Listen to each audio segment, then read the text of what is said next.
We need to start with the big news of the weekend because comedians are in danger, guys. Jokes are dangerous these days. We got to be careful. And for our own safety tonight, for the first time ever, the Dan Corder Show has decided to tell no jokes. No jokes. No jokes, not even one. And you can't laugh. If you laugh, then they'll think I'm joking. No. If you laugh, the Hawks might be at my apartment when I get home. Stop laughing. The Hawks are going to be asking for my phone, guys. Please don't laugh. You're going to get me in trouble. Seriously. Wildly, on Friday, top South African journalist Karen Morn broke the news that actor, comedian, and TikTok jokester Anton Taylor had his home raided by the Hawks because he offended Police Minister Senzo Mchunu, who is currently on special leave after General Mkhwanazi accused him of corruption and political interference into police affairs.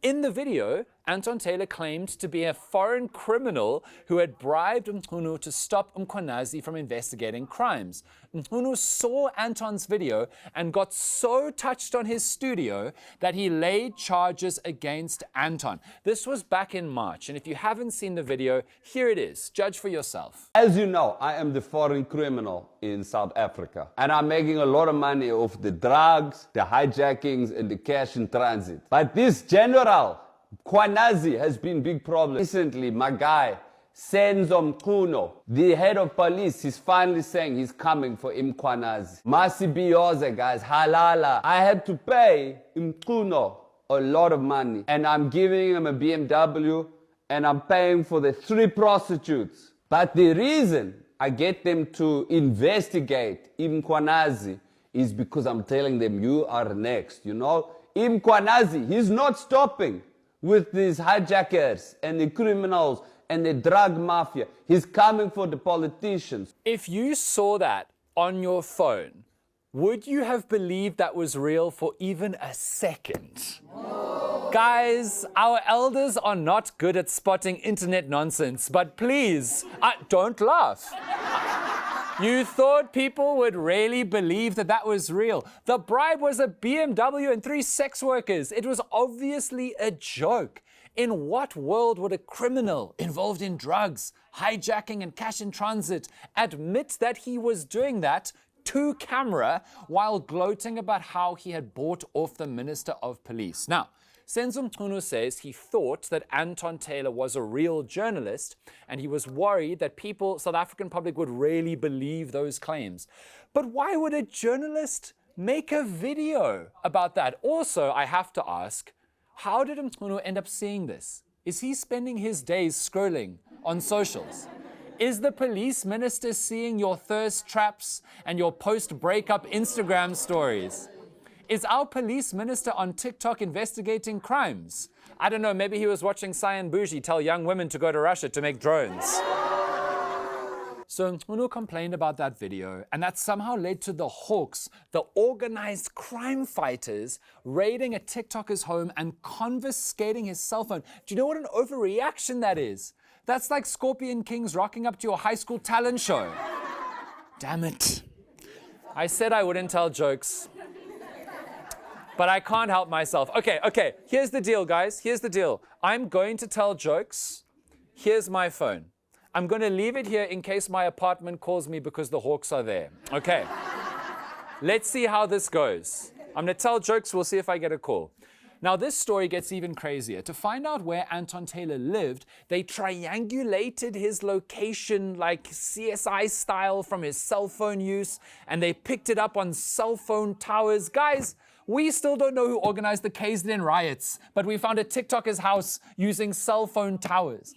Also, Anton Taylor's case number had CATS on it, which stands for Crimes Against the State. That's what terrorists and insurrectionists get charged with. That's high treason over a TikTok skit. Which means I now have to say, watch out, poor pups. Your Papa Penny impression is now terrorism, apparently. Eventually, Anton's case was kicked out because the NPA deemed there was no chance of successfully prosecuting him under the Cybercrimes Act. Now again, the NPA, the National Prosecuting Authority, had to decide that video, watch it, and decide whether to prosecute. The NPA should be doing state capture stuff with the Guptas, not giggling at the word prostitute. Like... Now, this whole story is obviously funny, but also seriously alarming, guys. Someone offends the police minister, and next thing, the cops are at his house. This is like authoritarian dictatorship stuff. This is like Trump's America tendencies. And it's extremely alarming because South Africa actually has pretty good freedom of speech and media freedom. We call him Cupcake to his face.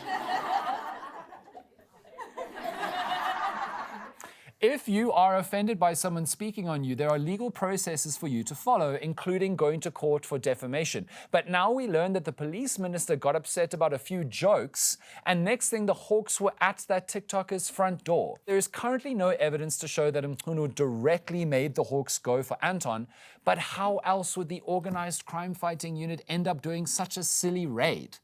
And now that we know that this happened, have other comedians and content creators also been targeted, intimidated, and threatened? It's really, really serious. And it's also wild because Mchunu did this months before Mkhwanazi's press conference. And the Commission of Inquiry into the police hasn't even started yet. And now, I don't know about you, but for me, Mchunu looks guilty as sin, guys. Like, I know he's already on special leave pending the outcome of the inquiry, but surely this is grounds for being fired. Surely, especially if evidence comes out that he used his position to make the Hawks raid Anton Taylor's house. That would clearly be an abuse of power from a minister whose position gives him power over South Africa's security forces to do his bidding and potentially to silence his enemies. That is a clear and obvious threat to our democracy. As of this taping, the presidency hasn't commented on this story. Ramaphosa's favorite social media trend is, we listen, we don't judge. He listened and didn't judge Gayton McKenzie's K-word tweets just a few weeks ago. He might listen and not judge this too. But it's also possible that this story ends up before the Police Commission of Inquiry, which may lead to evidence of Mchunu pressuring the Hawks coming out, if that is what happened. We shall see. Fortunately, later on tonight's program, we are being joined by the journalist who broke this story, Karen Morn, to tell us about how she found out, all that she found out over the past few months working on this story. And people, when I tell you, that's not all that happened with the police in the last week. You know those 121 political killings files, those dockets, that Shadrach Sabir took away from the political killings task team? That was one of the huge things Mkhwanazi complained about. Well, National Police Commissioner Fani Masemola just took away the dockets from Sabir's office. That's good, right? Wrong. At the time of this taping, it's not clear where the dockets are, which is insane, because those dockets are a key part of the investigation into alleged police corruption. Ramaphosa is reportedly furious at what he sees as unnecessarily meddling with key evidence before the commission starts today, 1st September, which I don't know if you've noticed, it didn't. It didn't start today.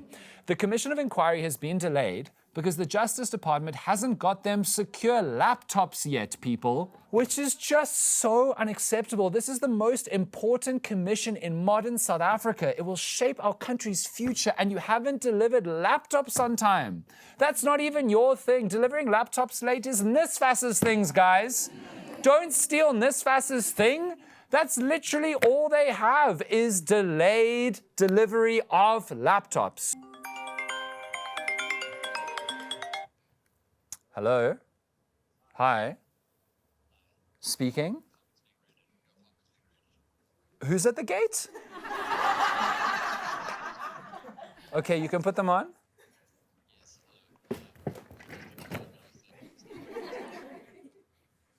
Oh. Oh, no, I have car insurance. No. Okay, thank you. Okay, no, have a nice day. Okay, bye. We're good.